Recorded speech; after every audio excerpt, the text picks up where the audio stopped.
What is up, guys? This is Alex from Double Move Sports back with another free agency breakdown. We're about a week away at the time of this recording from seeing some movement around the NFL in free agency. So today I'm getting into the Jacksonville Jaguars top 5 free agent targets. I've already done a couple of other teams as well on the channel, so check those out if you haven't already.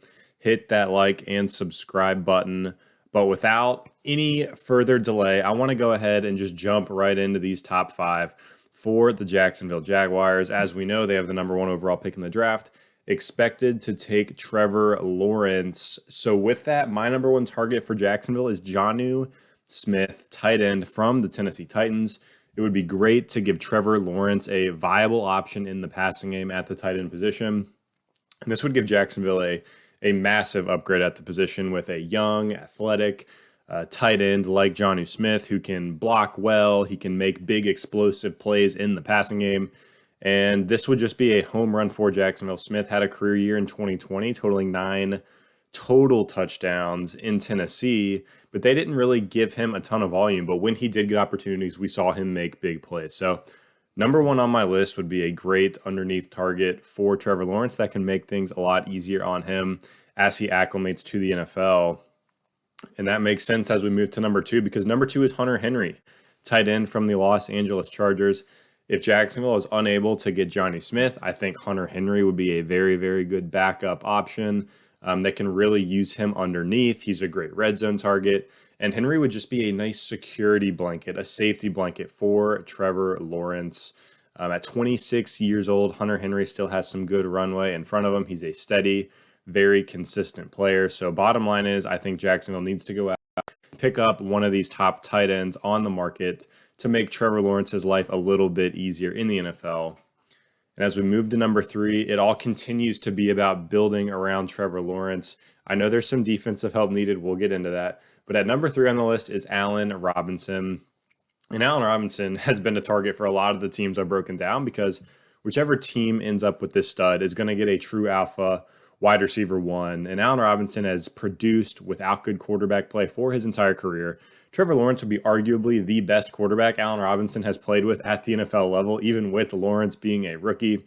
So this would give Jacksonville a huge upgrade at wide receiver. And I know they have really solid young talent, young pieces at receiver. DJ Chark, Laviska Shenault, even Colin Johnson showing flashes last season. But Allen Robinson is in another league. He is in another tier at the wide receiver spot.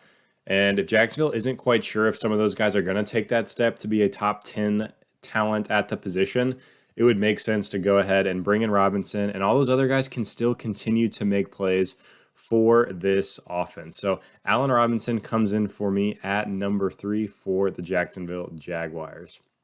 Now, number 4, we're going to go ahead and shift to the defensive side of the ball, because Jacksonville needs a lot of work there too. And number 4 is Matt Judon, edge rusher from the Baltimore Ravens. And this would give them a nice cornerstone piece on the defensive side of the ball, getting after the passer. Judon has really produced in spurts over the past couple of seasons, but it just gives Jacksonville some identity on the defensive side of the ball, a solid veteran with some proven production. And there's a lot of edge rushers available, so if they don't get Judon, who knows who could be there? Maybe they go after a Bud Dupree. Maybe some of the guys from Tampa, Shaq Barrett or Levante David, could be available. We still don't know at the time of this recording what's going to happen with Von Miller. So there are options there, but I think Judon makes a lot of sense for Jacksonville. He's clearly looking to be on the move, and it looks like he'll be out of Baltimore. You never really know for sure. But that would be a great signing for them as they continue to look elsewhere in free agency at other positions and also in the draft. So Judon does come in at number 4. And number 5 is more of a sleeper. It's Sheldon Rankins, defensive tackle from the New Orleans Saints. And Rankins is a young, athletic defensive tackle. He's not the biggest name. He's not one of these other big splash signing free agents. But he's a guy who's made a lot of plays in his career, and he's happened to battle some injuries at the defensive tackle spot. He can stop the run. He can get after the passer. He's incredibly athletic, agile, and nimble as well. And this should give the Jags a nice lift on the interior of that defensive line. Rankins gives the Jaguars an opportunity to sign, more of a smaller prove it deal. So if Rankins comes in, he stays healthy, he produces, then they can go ahead and continue to lock him up long term. But this gives the Jacksonville Jaguars the upside that they really want on the defensive side of the ball. They will get some players in the draft that come in and hopefully make an impact. I do expect them to maybe make a splash signing or two with some of the bigger name free agents, but you can't stop there. Rankins gives them a lot of upside without a ton of risk on the defensive side of the ball. And as a defensive tackle, I think it makes a lot of sense for the Jaguars to bring him in.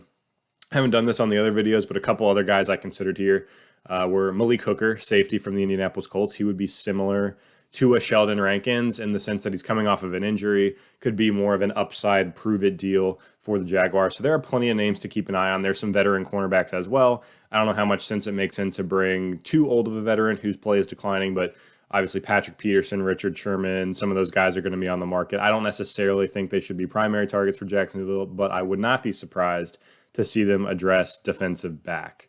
But really quickly, let's recap who I had in the top 5 here. Jonnu Smith at number 1. Hunter Henry at number 2, Allen Robinson at number 3, Matt Judon at 4, and Sheldon Rankins at 5. If Jacksonville can make a couple of these signings, pick up Trevor Lawrence and some other impact players in the draft, who knows? We could see this rebuild happen sooner rather than later for the Jaguars, and they could be competitive very, very soon. But again, this is Alex from Double Move Sports. Drop in the comments below what teams you want to see me break down next, which players you like here, which ones you didn't, and we'll see you next time.